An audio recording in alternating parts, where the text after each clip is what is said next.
नमस्कार साथियों, आप सभी का स्वागत है संघर्ष अकेडमी परिवार में। चलिए आज हम बाल विकास शिक्षा शास्त्र का 10वां प्रैक्टिस सेट को सॉल्व करेंगे, जिसका टॉपिक है विकास की विभिन्न स्वरूप और यह अध्याय 3 है। ठीक, आज हम इसको शुरुआत करते हैं। आज 10वां प्रैक्टिस सेट है। इससे पहले हम 9 प्रैक्टिस सेट कंप्लीट कर चुके हैं। ठीक, चलिए शुरुआत करते हैं। आज का पहला प्रश्न है हमारा, और जो लोग नए हैं वह चैनल को सब्सक्राइब कर लें, वीडियो को शेयर कर दें, वीडियो को लाइक कर दें। ठीक, आज का पहला प्रश्न है हमारा 14वां। ठीक, क्या है? 14वां प्रश्न है, बच्चों के समाजीकरण में विद्यालय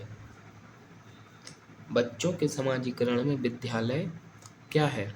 प्राथमिक कारक है, द्वितीयक कारक है, कोई भूमिका नहीं है कि बहुत कम भूमिका है। तो हमको बताना है कि बच्चों के समाजीकरण में विद्यालय का कौन सा स्थान है। प्राथमिक है, द्वितीयक है, या इसकी कोई भूमिका नहीं है, या बहुत कम भूमिका है। इसके पहले वाले वीडियो में 9वां प्रैक्टिस सेट था जो, उसमें हम एक क्वेश्चन बताए हैं इससे संबंधित। ठीक, तो उस वीडियो को ज़रूर देख लें। इसका सही जवाब क्या होगा? सभी लोग कमेंट में जवाब देंगे कि बच्चों के समाजीकरण में विद्यालय का कौन सा स्थान रहता है। प्राथमिक स्थान या द्वितीयक रहता है, या कोई भूमिका ही नहीं होती इसमें समाजीकरण के संदर्भ में, या बहुत कम भूमिका होती। तो इसका सही जवाब क्या होगा? सभी लोग कमेंट में जवाब देंगे कि इसका सही जवाब क्या है।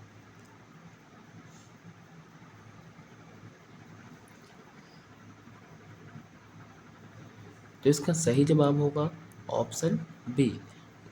बच्चों के समाजीकरण में विद्यालय का द्वितीय कारक है, मतलब द्वितीय स्थान है समाजीकरण के संदर्भ में। बच्चों के समाजीकरण में प्राथमिक स्थान किसका है? तो वह है परिवार का, और द्वितीयक है विद्यालय का। ठीक, ये समाजीकरण है तो इसका फर्स्ट है क्या? परिवार। ठीक, और द्वितीयक है विद्यालय। ठीक, ये याद रखना है किसके संदर्भ में? समाजीकरण के संदर्भ में। चलिए अगले प्रश्न पर चलते हैं। ये 15वां प्रश्न है। क्या है? निम्नलिखित में कौन सी मानसिक स्वास्थ्य की योग्यता नहीं है? अब हमको बताना है कि इनमें से कौन सी मानसिक स्वास्थ्य की योग्यता नहीं है। तो ए ऑप्शन है संतुलित, एकीकृत तथा समन्वित विकास, वास्तविकता की स्वीकृति, से की बघारना, या नियमित दिनचर्या। तो इसका सही जवाब क्या होगा? कौन सी मानसिक स्वास्थ्य की योग्यता नहीं है? सभी लोग कमेंट में जवाब देंगे। जो लोग नए हैं वह चैनल को सब्सक्राइब कर लें। यह बहुत ही महत्वपूर्ण है वर्ग 3 चयन परीक्षा के लिए। तो इसका सही जवाब क्या होगा? प्रश्न 15 का सही जवाब क्या है?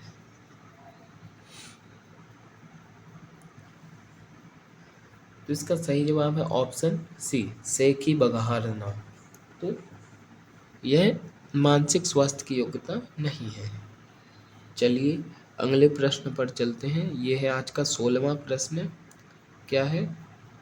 उच्च स्तरीय ज्ञानात्मक कौशलों का विकास करने में निम्नलिखित में से कौन सा सर्वाधिक उपयुक्त है? अब हमको बताना है कि उच्च स्तरीय ज्ञानात्मक कौशलों का विकास करने के लिए इन 4 ऑप्शन में से कौन सा सर्वाधिक उपयुक्त है। ठीक, ए ऑप्शन है व्याख्या निर्देशन, बी ऑप्शन है भूमिका अभिनय, सी ऑप्शन है चर्चा सत्र, और डी ऑप्शन है खोज अधिगम। तो इसका सही जवाब क्या होगा? व्याख्या निर्देशन, भूमिका अभिनय, चर्चा सत्र, या खोज अधिगम। सभी लोग कमेंट में जवाब देंगे कि प्रश्न 16 का सही जवाब क्या होगा।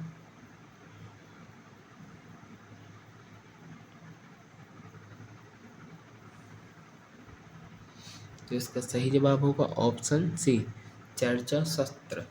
उच्च स्तरीय ज्ञानात्मक कौशलों का विकास करने के लिए चर्चा सत्र सर्वाधिक उपयुक्त ऑप्शन है। ठीक, चलिए अगले प्रश्न पर चलते हैं। यह 17वां प्रश्न क्या है? एक अध्यापक के रूप में लड़कियों की सकारात्मक छवि को उजागर करने के लिए क्या करना चाहिए? मतलब एक अध्यापक के रूप में लड़कियों की सकारात्मक छवि है जो, उसको उजागर करने के लिए कौन कौन से प्रयास करना चाहिए, क्या करना चाहिए? तो ए ऑप्शन है उनकी क्षमताओं को उजागर करना।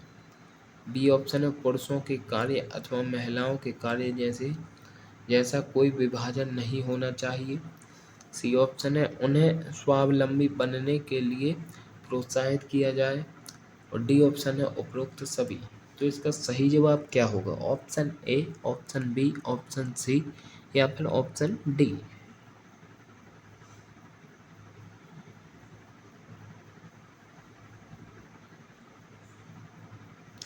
तो इसका सही जवाब होगा ऑप्शन डी, उपरोक्त सभी। चलिए अगले प्रश्न पर चलते हैं। यह 18वां प्रश्न क्या है? किशोरावस्था के दौरान विकासात्मक परिवर्तनों फलस्वरूप होने वाली एक मुख्य समस्या है।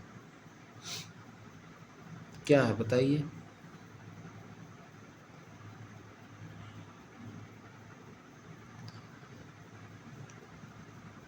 किशोरावस्था के दौरान विकासात्मक परिवर्तनों के फलस्वरूप होने वाली एक मुख्य समस्या है। तो ए ऑप्शन है अभिप्रेरणा की कमी, बी ऑप्शन है सहयोग की कमी, सी ऑप्शन है अभिरुचि की कमी, डी ऑप्शन है समायोजन की कमी। तो इसका सही जवाब क्या होगा? अभिप्रेरणा की कमी, सहयोग की कमी, अभिरुचि की कमी या समायोजन की कमी? विकास के परिवर्तनों के फलस्वरूप होने वाली एक मुख्य समस्या है किशोरावस्था के दौरान। तो कौन सी अवस्था है, कौन सी समस्या है वो, सॉरी। सही जवाब क्या होगा इसका? तो इसका सभी सही जवाब है ऑप्शन डी, समायोजन की कमी। ठीक, अगले प्रश्न पर चलते हैं। यह है 19वां प्रश्न क्या है?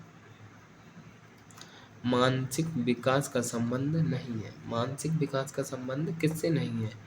स्मृति के विकास से, तर्क एवं निर्णय से, अवबोध की क्षमता से, शिक्षार्थी के वजन एवं ऊंचाई से। इसका सही जवाब क्या होगा? मानसिक विकास का संबंध किससे नहीं है?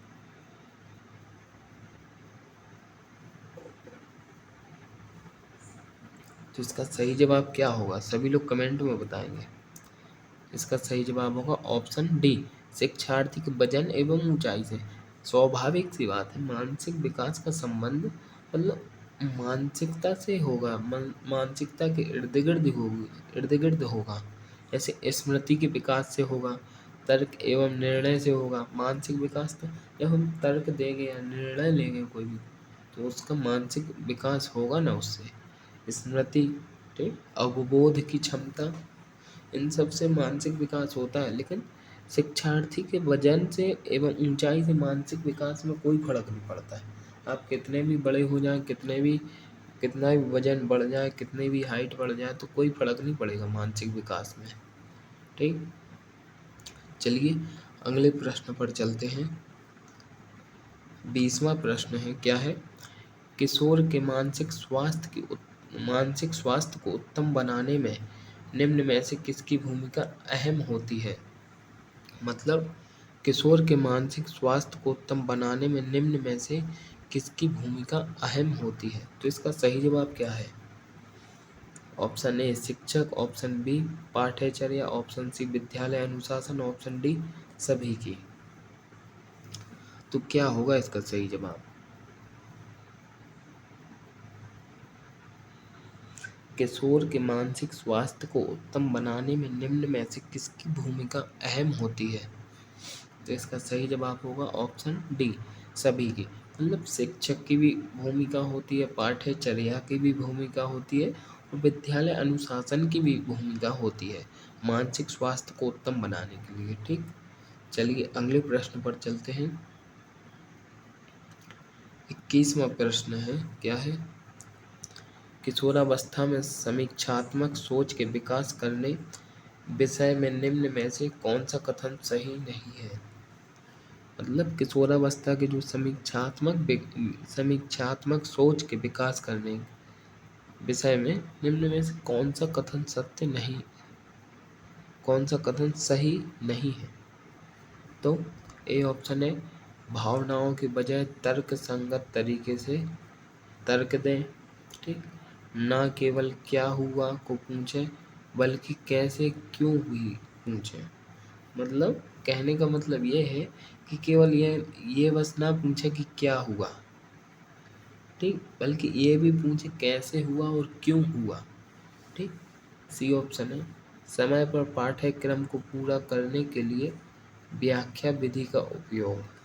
ठीक, डी ऑप्शन है, एक प्रश्न के विभिन्न उत्तरों की तुलना, सब अच्छे उत्तर का निर्णय करना। तो इसका सही जवाब क्या होगा?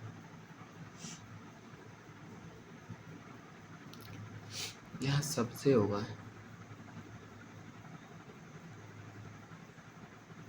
मतलब एक प्रश्न के विभिन्न उत्तरों की तुलना और सबसे अच्छे उत्तर का निर्णय करना।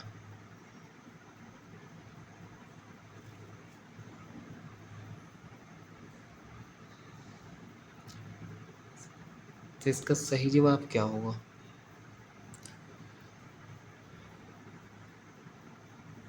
इसका सही जवाब होगा ऑप्शन सी, समय पर पाठ्यक्रम को पूरा करने के लिए व्याख्यान विधि का उपयोग करना। यहाँ व्याख्या नहीं है, व्याख्या की जगह व्याख्यान विधि है। ठीक, वो मिस टाइपिंग हो गया है। किशोरावस्था में समीक्षात्मक सोच के विकास करने विषय में निम्न में से कौन सा कथन सही नहीं है?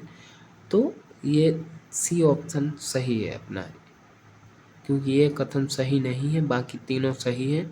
तो इसमें पूछा है कि सही नहीं है मतलब कौन सा कथन गलत है, तो ऑप्शन सी गलत है। ठीक, इसलिए हमारा आंसर ऑप्शन सी है। चलिए अगले प्रश्न पर चलते हैं। 22वां प्रश्न क्या है? निम्न में से कौन सा कारक शारीरिक विकास को प्रभावित नहीं करता? अब हमको बताना कि इनमें से कौन सा कारक है जो शारीरिक विकास को प्रभावित नहीं करता। तो ऑप्शन ए है शारीरिक कमी का होना या ना होना। ऑप्शन बी है सकारात्मक एवं नकारात्मक पुनर्वलन। ऑप्शन सी है बच्चे के जन्म के उपरांत प्राप्त पोषण। ऑप्शन डी है सामान्य एवं असामान्य प्रसव। तो इसका सही जवाब क्या होगा? कौन सा कारक शारीरिक विकास को प्रभावित नहीं करता है? तो शारीरिक कमी का होना या ना होना, सकारात्मक एवं नकारात्मक पुनर्वलन, बच्चे के जन्म के उपरांत प्राप्त पोषण और सामान्य एवं असामान्य प्रसव। तो इसका सही जवाब क्या है? सभी लोग कमेंट में जवाब देंगे।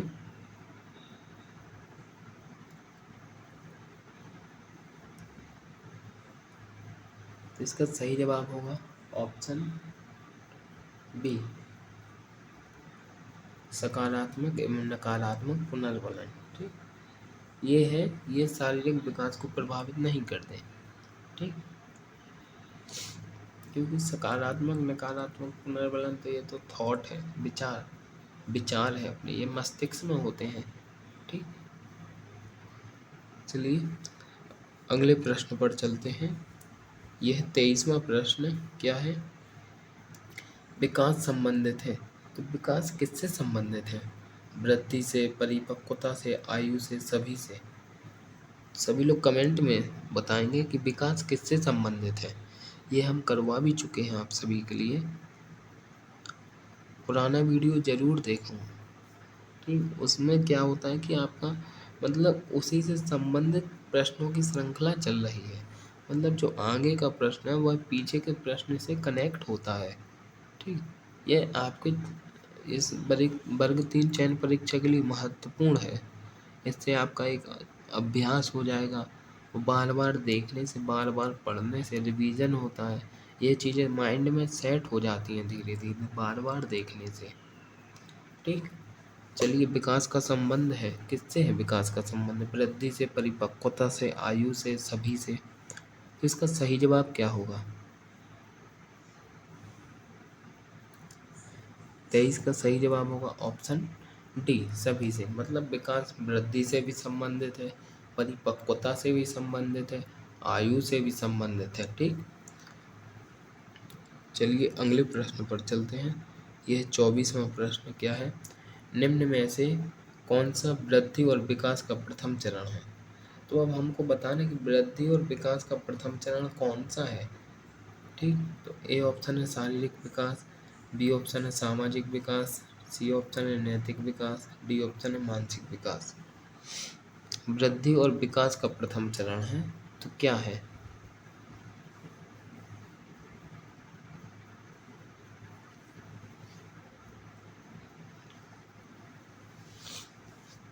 क्या होगा इसका सही जवाब? तो इसका सही जवाब है ऑप्शन ए, क्योंकि वृद्धि और विकास का प्रथम चरण तो शारीरिक विकास ही होगा। जब तक शरीर नहीं होगा तब तक वृद्धि कैसे होगी, उसका विकास कैसे होगा। ठीक, तो इसलिए महत्वपूर्ण है शारीरिक विकास प्रथम चरण में। ठीक, सामाजिक विकास जब शरीर होगा तभी तो सामाजिक विकास होगा। नैतिक विकास जब शारीरिक विकास होगा तभी तो नैतिक विकास होगा। मानसिक विकास जब शरीर होगा मस्तिष्क होगा तभी तो मानसिक विकास होगा। ठीक, चलिए अगले प्रश्न पर चलते हैं। 25वां प्रश्न है, सेकंड लास्ट क्वेश्चन है। क्या है? निम्न में से सामाजिक मूल्य कौन सा है? अब हमको बताना है कि चार ऑप्शन में से सामाजिक मूल्य कौन सा होगा। तो ए ऑप्शन है सहायता परक व्यवहार, बी ऑप्शन है प्राथमिक लक्ष्य, सी ऑप्शन है मूल प्रवृत्ति, डी ऑप्शन है आक्रामकता की आवश्यकता। तो इसका सही जवाब क्या होगा? सहायता परक व्यवहार, प्राथमिक लक्ष्य, मूल प्रवृत्ति, आक्रामकता की आवश्यकता। क्या है इसका सही जवाब?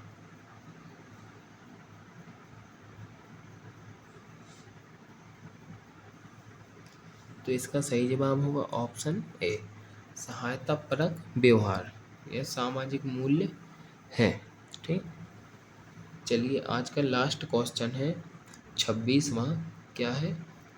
मानसिक थकान का लक्षण है। अब हमको बताना कि मानसिक थकान का लक्षण कौन सा है। ए ऑप्शन है शरीर में दर्द, ठीक, बी ऑप्शन है तेज और कठिन श्वास आना, सी ऑप्शन है असामान्य व्यवहार, डी ऑप्शन है ध्यान का केंद्र ना होना। तो इसका सही जवाब क्या होगा? मानसिक थकान का लक्षण है। तो सभी लोग कमेंट में जवाब देंगे।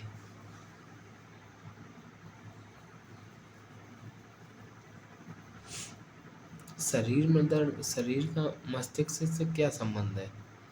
शरीर में दर्द है तो वो तो मानसिक थकान थोड़ी होगी। शरीर में दर्द है तो तेज और कठिन श्वास आना, श्वास आना तो ये श्वास से संबंधित हो गया ना, मानसिक संबंधित थोड़ी है। ठीक, असामान्य व्यवहार, ठीक, व्यवहार तो व्यक्ति करता है ना। सबसे सटीक जवाब कौन सा होगा हमको ये देखना है। ये चार ऑप्शन में से सबसे सटीक कौन सा है? जैसे मानसिक थकान का लक्षण है, किस प्रकार से होगी मानसिक थकान? क्या होगा इसका सही जवाब? इसका सही जवाब है ऑप्शन डी, ध्यान का केंद्र ना होना। ठीक, मानसिक थकान का लक्षण है ये। ठीक, इस प्रकार से हमने आज के 10वें प्रैक्टिस सेट में 13 क्वेश्चनों को कंप्लीट किया। टोटल 9 और 10 प्रैक्टिस सेट में अध्याय 3 विकास के विभिन्न स्वरूप से हमने 26 प्रश्नों को कंप्लीट किया है। अब अगले वीडियो में फिर मिलते हैं। अगले वीडियो में हम 11वां प्रैक्टिस सेट करेंगे बाल विकास शिक्षा शास्त्र का। उसमें भी विकास के विभिन्न स्वरूप अध्याय से ही प्रश्न रहेंगे। ठीक, चलिए अगले वीडियो में मिलते हैं। जो लोग नए हैं वह चैनल को सब्सक्राइब कर लें। ठीक, वीडियो को लाइक कर दें, शेयर कर दें। अगले वीडियो में मिलते हैं, तब तक के लिए सभी के लिए जय हिंद, जय भारत।